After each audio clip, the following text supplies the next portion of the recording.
Welcome to the Bucher and Friends podcast. Here is your host. Let's send it over to Rick Bucher. Rick Bucher.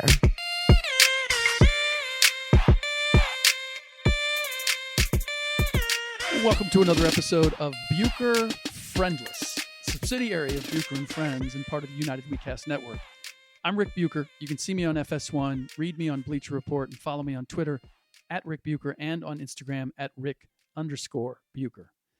This is normally the time of the week that I'm joined by Will Blackman, former NFL vet and Super Bowl champ. But we're still working out the logistics of the time difference between London, where he is working for Sky Sports covering the NFL for the next couple of months, and California, where I'm usually based.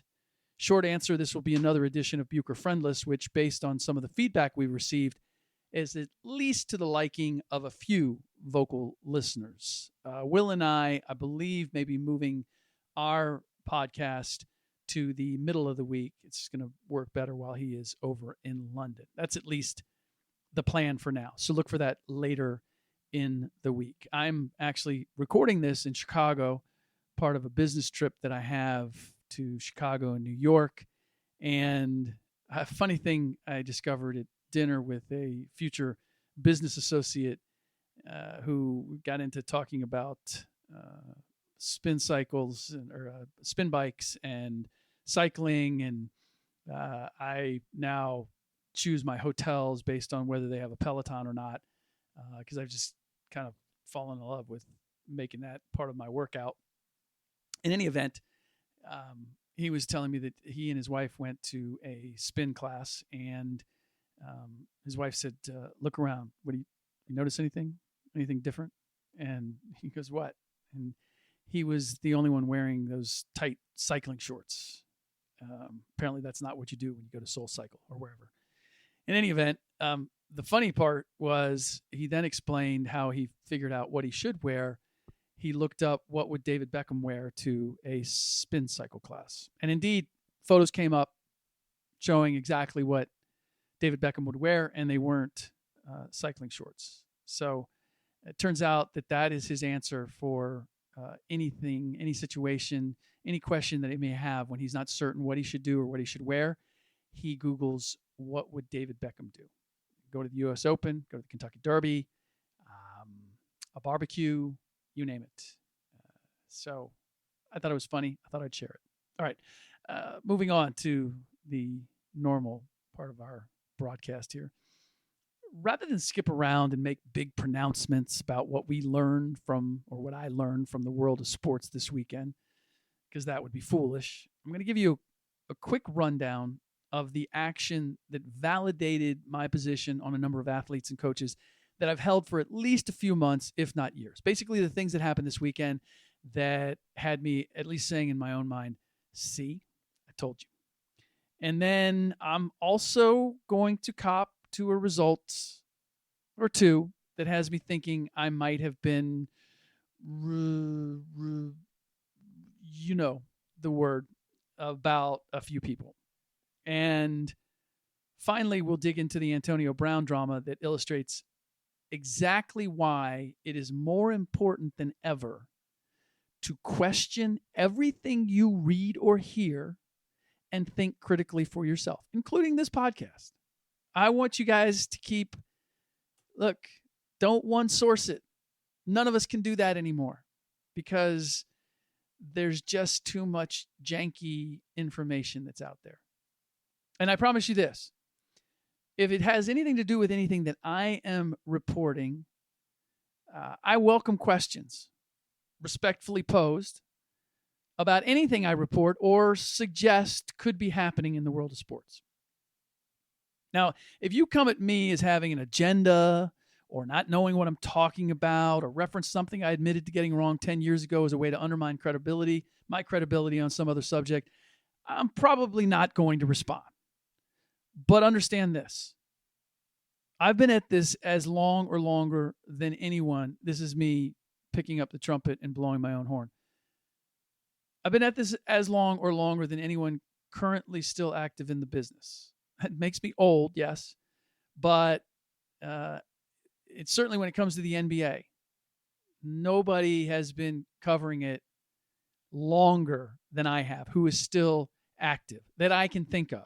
If I'm missing somebody, feel free to tell me. I'm certainly in the top 3. Well, certainly in the top 5. And no one, and I mean no one, has a higher batting average in stories successfully broken. I was at this way before social media became a thing, which is why I understand that some younger fans may not be aware of that fact.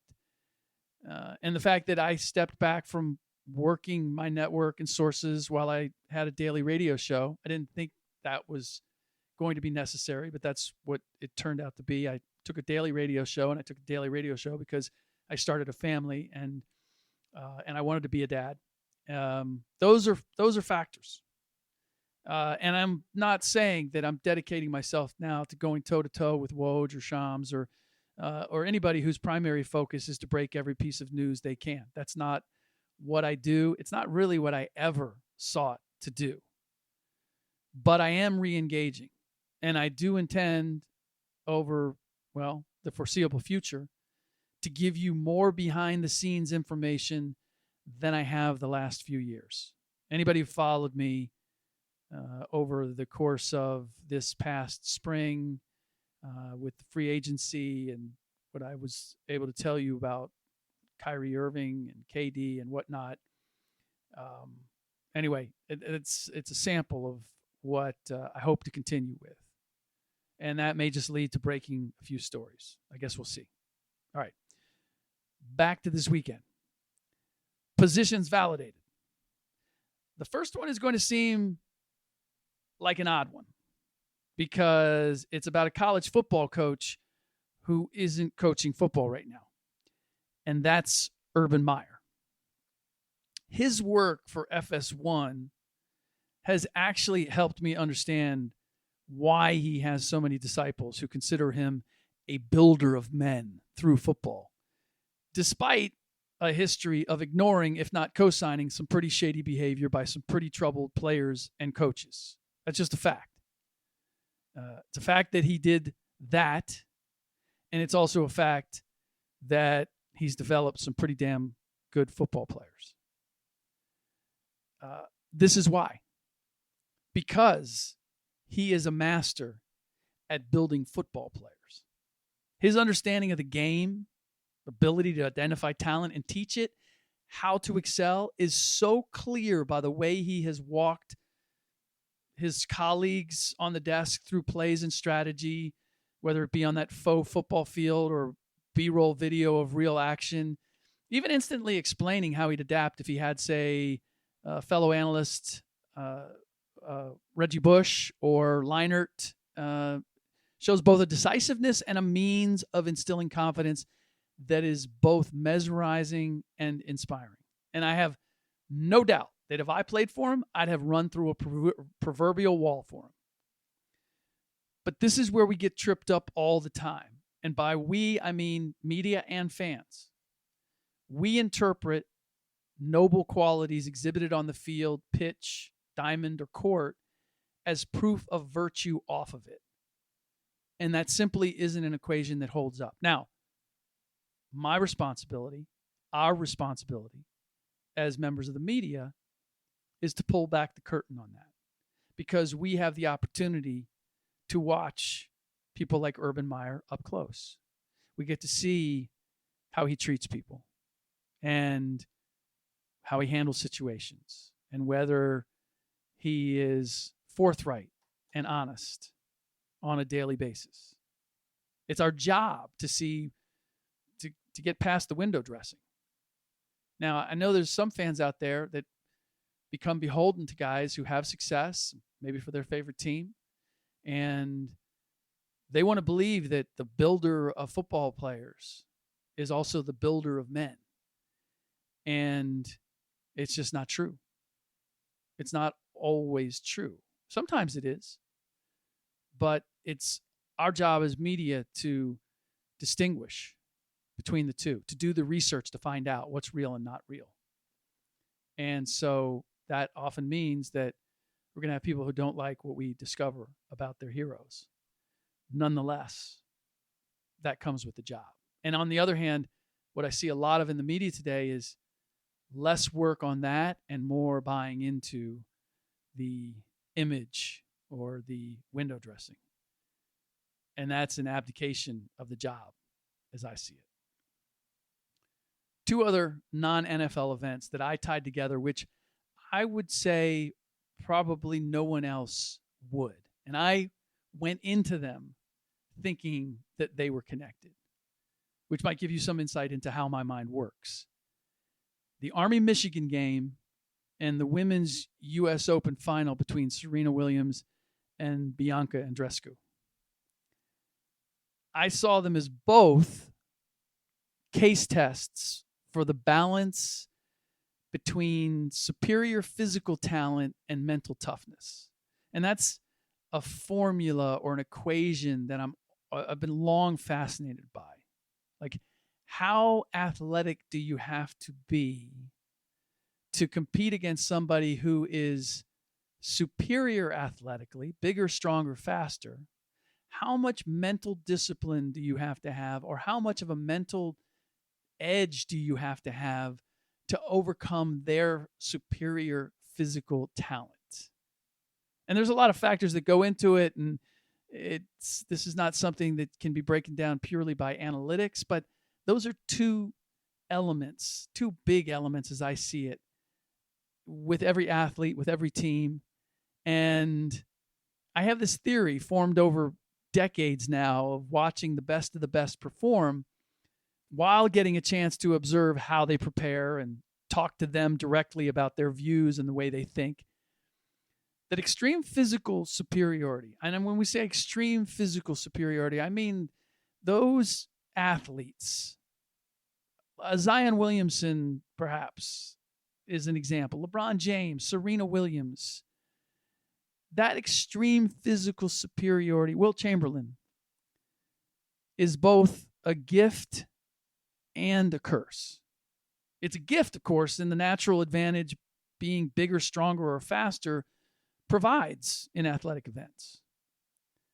But it's also a curse for those who look to ride that physical ability all the way to the very tippy top of their sport, because that natural advantage results in fewer tests of willpower along the way, of tests of how do I find a way around or through this seemingly insurmountable obstacle as they climb the ladder.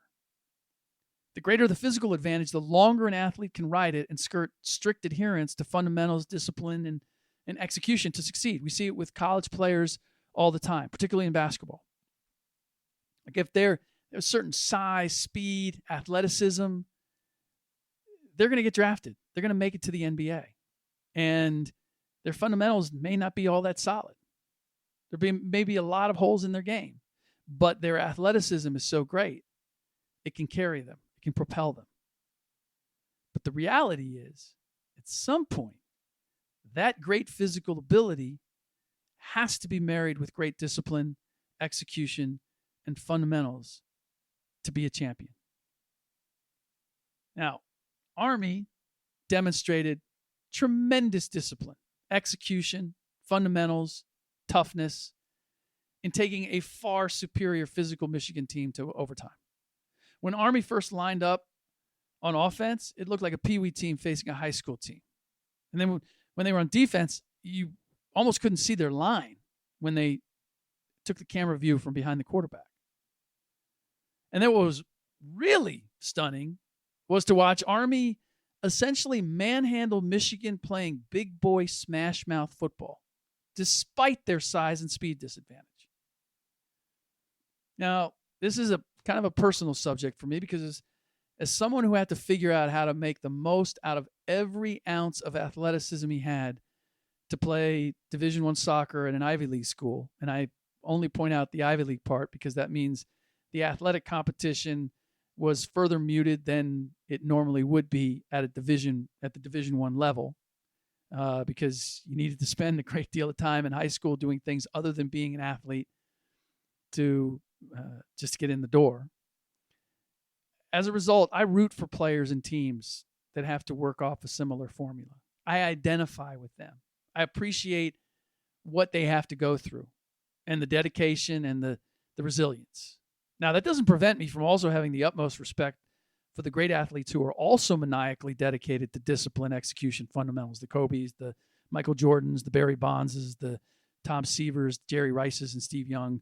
There's many more. I mentioned a number of those just because, as I said, I live in the Bay Area, and I got to know them on a personal basis, almost all of them on a personal basis or a personal level. So I know a little bit more about them and what went into them. Now, but here's the thing. If the difference in physical talent is too great, all the execution and discipline won't matter. If the opposing superior physical talent has at least a modicum of attention to detail and mental toughness. And that's what happened to Army. When it came time for their quarterback to make a play in overtime that was outside the option running game that he had honed to perfection, he couldn't do it. There's a reason Army only passed a handful of times during the game.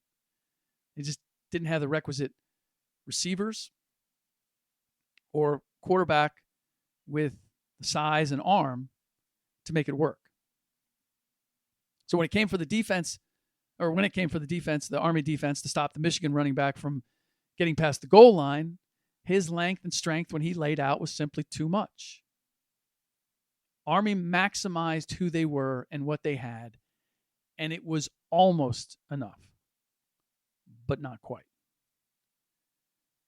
I expected the women's final to be another example of the same after watching Serena hit ground strokes so hard that her first-round opponent, an Asian player whose name escapes me, was literally staggering backward on her return shots, as if she was fending off body blows.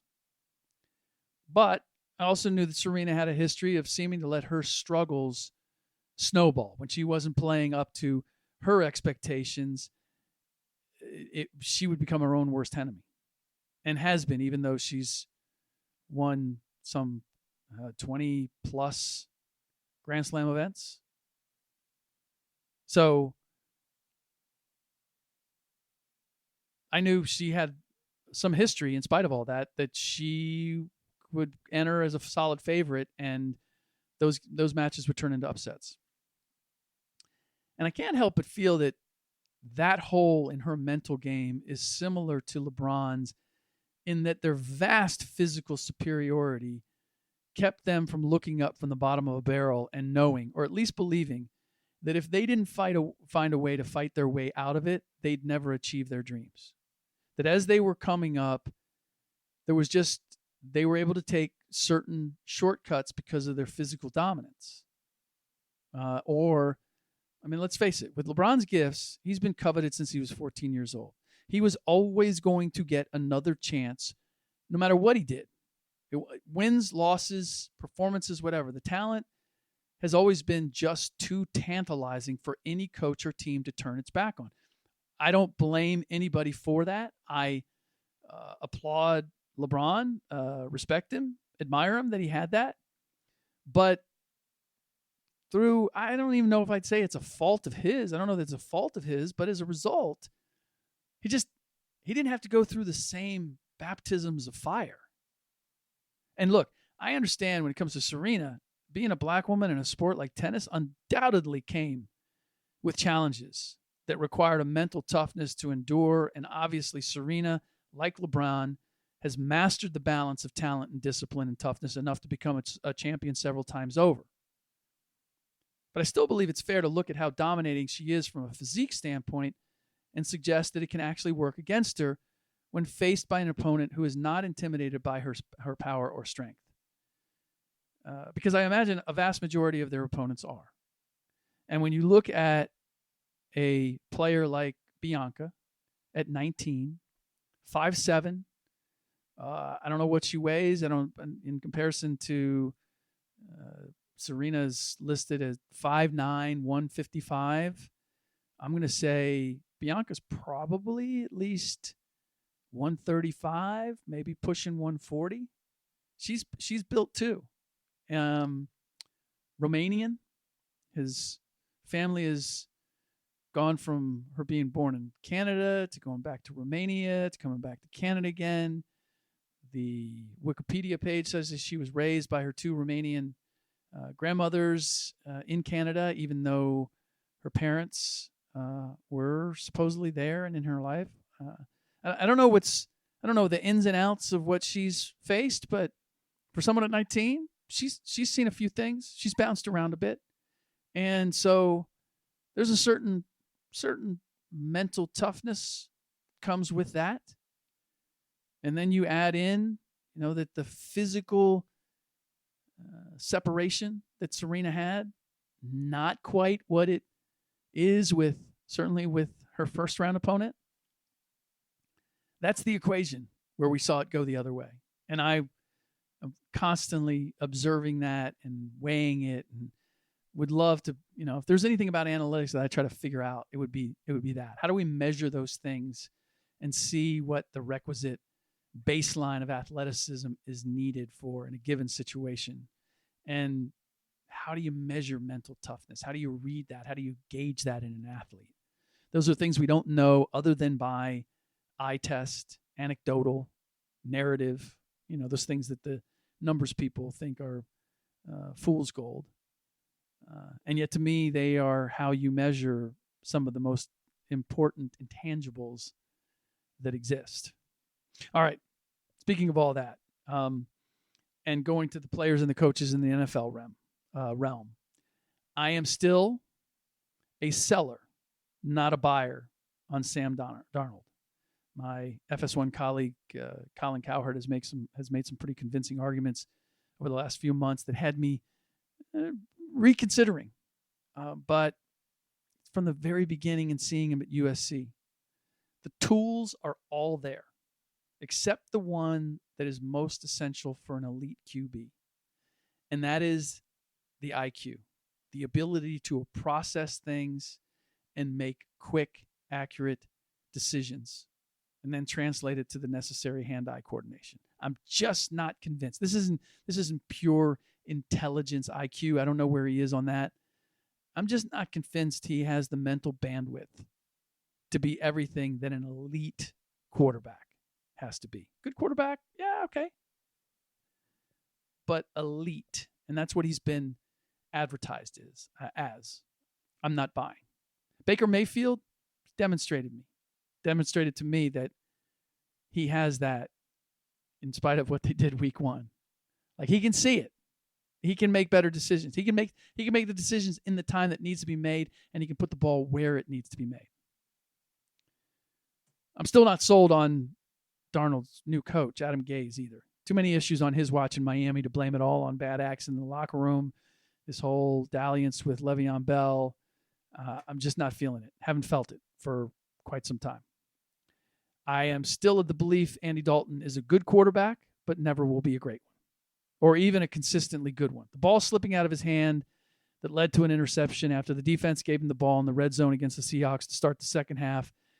Yeah, you can attribute it to the rain that had just begun to fall, but it always seems to be something. And when there's always some circumstance, constantly changing, but always something that happens that undercuts someone from taking full advantage of their opportunity, at some point you have to realize it may just be that someone isn't good enough to overcome less than ideal circumstances. When everything's rolling their direction, they can look like a world beater. Well, the reality is everyone is faced with less than ideal circumstances regularly in their lives, and success is defined by overcoming those circumstances. Football or sports in general aren't any different. They're just on a platform for everyone to see. I am still questioning that Freddie Kitchens is the coach for all that talent the Cleveland Browns have. And they do have quite a bit of it, which takes an extra special coach to make the most of it. Del Harris versus Phil Jackson. I'll leave that right there. Now, for the may have to rethink this one entry, Mike Tomlin. I've defended him the past few years for the team's lack of execution and discipline at times because he had a team disciplined enough as a coach to win a Super Bowl. You don't win a Super Bowl by accident. You don't win, as we discussed earlier in this podcast, you don't win strictly by having just superior talent. And I attributed the lack of discipline over the last few years to having such high-strung elite talents like Le'Veon Bell and Antonio Brown and Ben Roethlisberger. They're all three handfuls, immensely talented, uniquely talented at their positions. I felt as if maybe the overall lack of discipline was trying to manage those guys and manage the rest of the team and still hold it together. Those guys are all, it's like Phil Jackson, who had to bend his ways to get the best out of Dennis Rodman, or Greg Popovich knew he'd have to bend and got rid of him instead.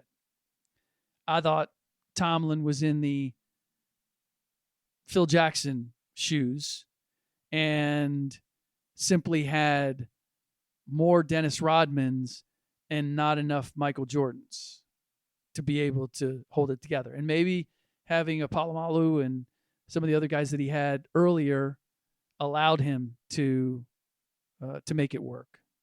But making allowances for your stars demands that you have other stars that can keep everyone else in line, or complementary players and position coaches who can police themselves. But here's the thing. 2 of those guys are gone now. It's only Big Ben. And the Steelers were still woefully, fundamentally unsound in way too many areas against the Patriots. Now, maybe they're still clearing the residue from the last few years.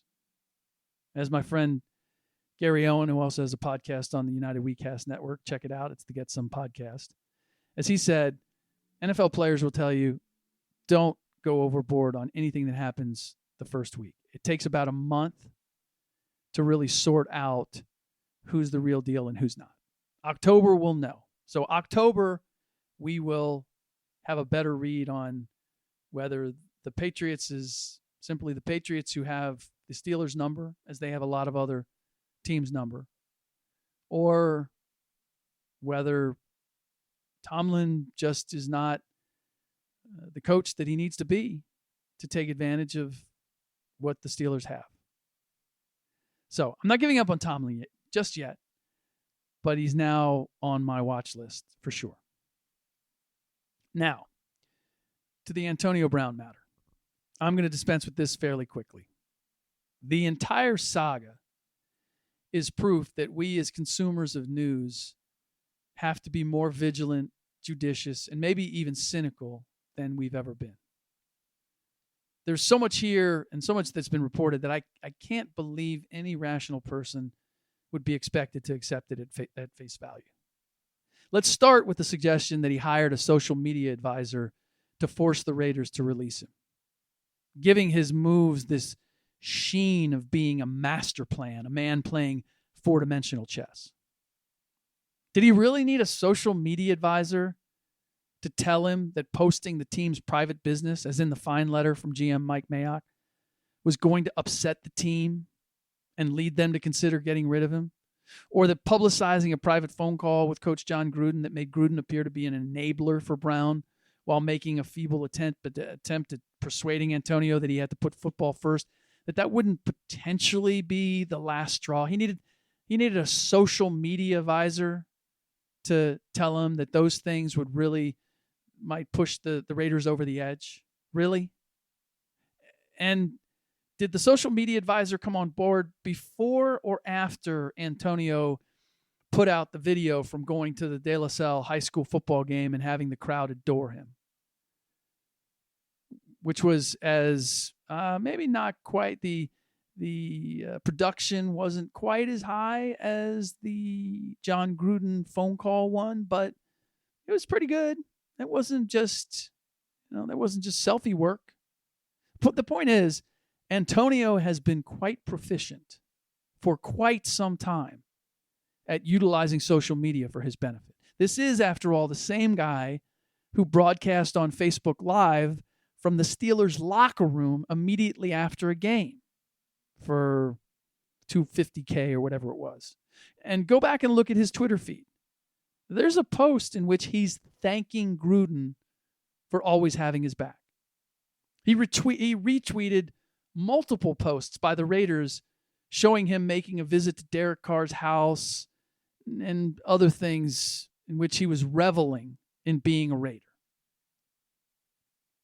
If he was never happy as a Raider, if his protest is that the NFL system allowed the Steelers to trade him to Oakland and not send him to his preferred destination, which was New England, his antics would have started well before the last few weeks.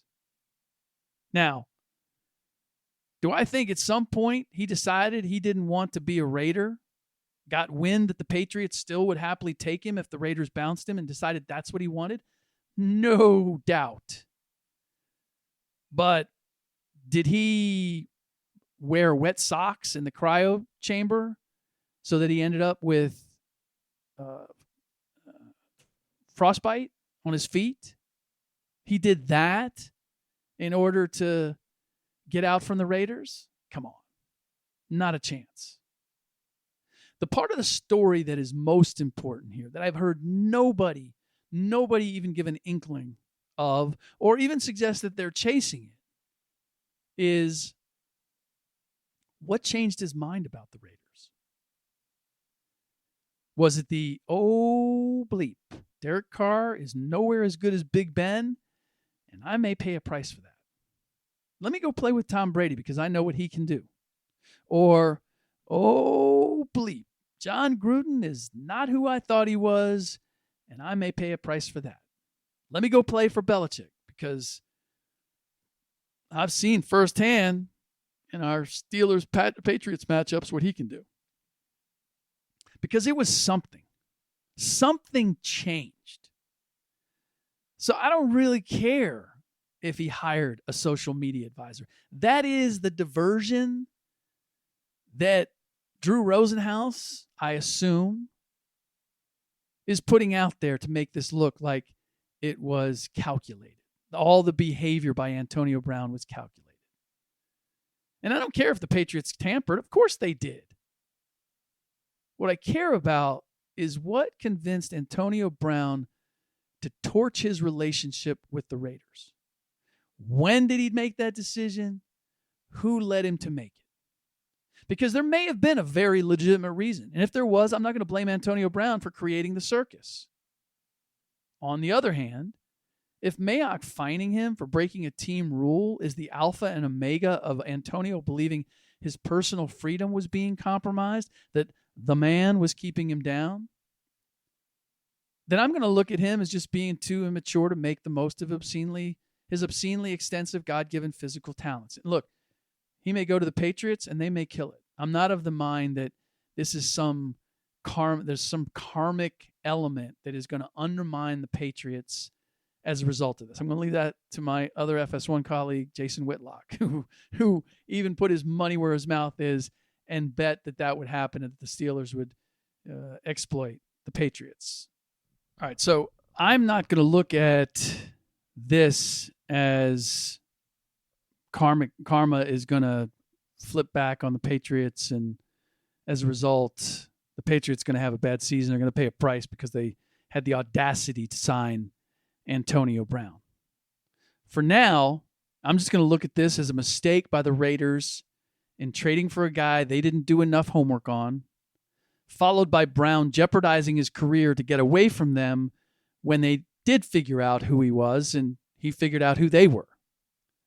But save that this was some stroke of genius by Antonio because of where he landed. It cost him too much money, and it adds too much baggage on the already crowded cart that is his reputation. Look, the Thunder thought they could make it work with Carmelo Anthony. So did the Rockets.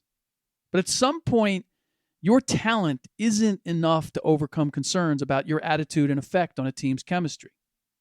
Financially, the Patriots don't make a habit of handing out gargantuan contracts.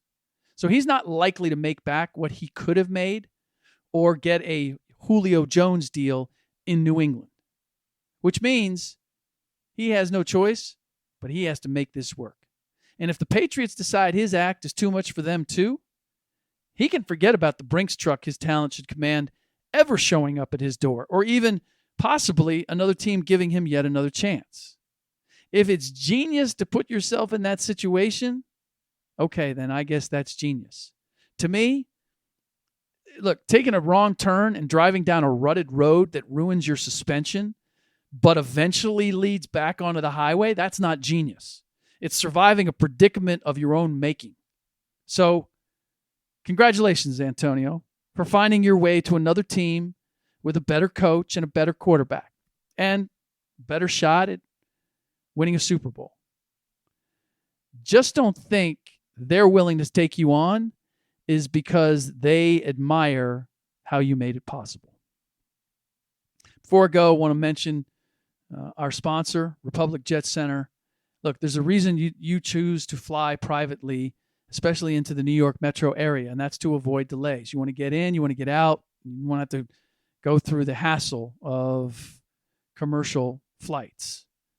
Well, when flying to New York City, Republic Jet Center in Farmingdale, New York should be your only choice. Don't get caught up in delays flying into Teterboro or White Plains.